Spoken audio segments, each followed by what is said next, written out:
Kisah terlarang antara kasir wanita perusahaan Rini Mariani dan Ahmad Arif Ridwanullah berakhir tragis. Mayat Rini ditemukan dalam koper hitam di pinggir jalan di Cikarang Barat, Bekasi, Kamis 25 April 2024. Setelah dihabisi oleh Ahmad di sebuah kamar hotel bernomor 121. Ahmad adalah auditor di perusahaan yang sama dengan Rini. Di hari kejadian, tersangka sedang berdinas ke kantor PT Kobe di Bandung. Meninggalkan istrinya di Palembang, Ahmad justru bermain hati dengan kasir PT Kobe, yakni Rini. Dari keterangan Kapolres Metro Bekasi Kombes Pol Twedi Aditya Beniahdi, Rabu 24 April tersangka berkunjung ke perusahaan dalam rangka dinas. Ia lalu membuat janji dengan korban untuk bertemu di luar. Pukul 9 pagi, keduanya kemudian bertemu di luar dan berlanjut ke sebuah hotel. Selama berada dalam kamar, keduanya disebutkan sempat berhubungan suami istri. Sempat ada percakapan di mana korban meminta tersangka untuk menikahinya. Tersangka menolak, membuat korban mengeluarkan perkataan yang membuat Ahmad sakit hati. Ia lalu membenturkan kepala korban ke tembok hingga berdarah. Saat tak berdaya, tersangka kembali membekap dan mencekik korban sampai tak bernafas. Pukul 6 sore, terekam CCTV tersangka keluar kamar sambil membawa koper hitam. Ia keluar sendiri tanpa korban. Tersangka kemudian menjemput adiknya AT di Tangerang dengan menumpang mobil sewaan untuk membantunya membuang koper tersebut. Sesampai di kediaman sang adik, keduanya lalu merental mobil. Mereka menuju lokasi pembuangan mayat di daerah Kalimalang dan membuangnya. Setelah itu, tersangka AT kembali ke rumahnya di Tangerang dan Ahmad pulang ke Palembang. Di tanggal 30 April 2024, tim gabungan berhasil menangkap tersangka di Palembang dan membawanya ke Bekasi. 2024. Pagi hari, tersangka dari Hotel Zodiac menuju ke kantor PT Kobe yang ada di Bandung dengan tujuannya adalah dinas sebagai auditor dari kantor pusat.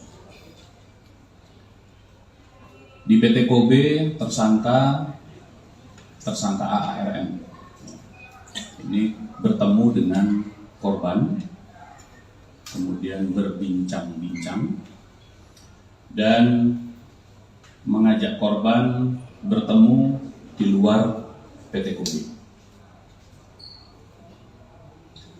Kemudian secara terpisah, korban dan tersangka meninggalkan PT Kobe.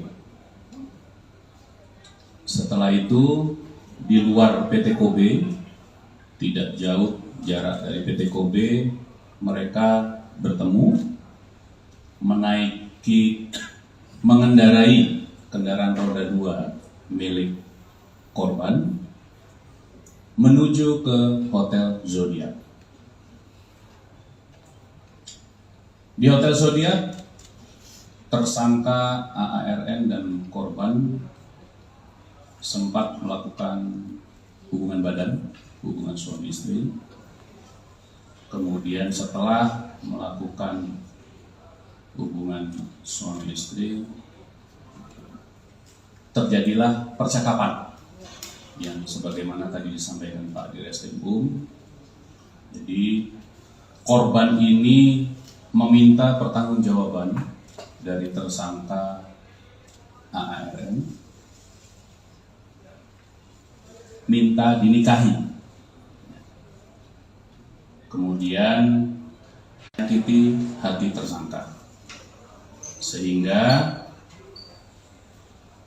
tersangka melakukan perbuatan membenturkan kepala korban ke tembok hingga berdarah. Kemudian pada saat korban tidak berdaya, tersangka membekap mulut, hidung, sekaligus mencekik leher korban selama 10 menit sampai memastikan korban tidak bergerak lagi dan korban tidak bernafas lagi. Setelah itu, tersangka keluar dari hotel untuk membeli koper.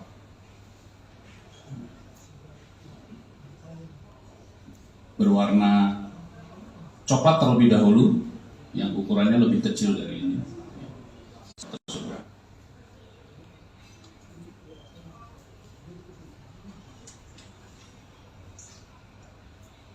Kemudian setelah meletakkan korban di dalam koper, tersangka keluar hotel kembali untuk menitipkan motor korban di penitipan motor. Setelah itu kembali ke hotel, memesan kendaraan.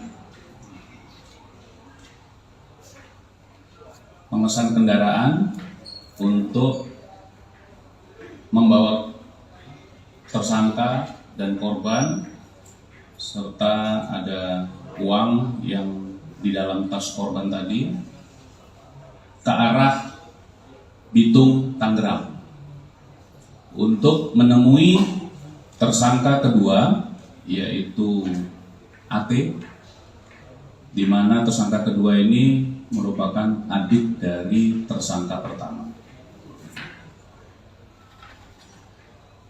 Di Tangerang dan memindahkan koper hitam berisi korban. Kemudian kedua tersangka kembali menuju ke Bandung melalui Kalimalang. Disitulah, di lokasi tersebut di Kalimalang, kedua tersangka membuang koper yang berisi jasad korban.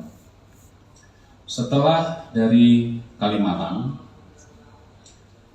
kedua tersangka kembali ke Bandung melalui Kerawang Timur, kemudian menuju Hotel Parahyangan. Jadi tidak kembali ke Hotel Zodiac, namun kedua tersangka membuka kamar baru di Hotel Parahyangan. Setelah dari Hotel Parahyangan, kemudian mereka check out, kembali lagi ke Bitung, Tangerang untuk mengantar tersangka kedua, yaitu AT. Setelah dari Tangerang, tersangka AARN terbang ke Sumatera Selatan, Palembang, ke tempat tinggal istrinya.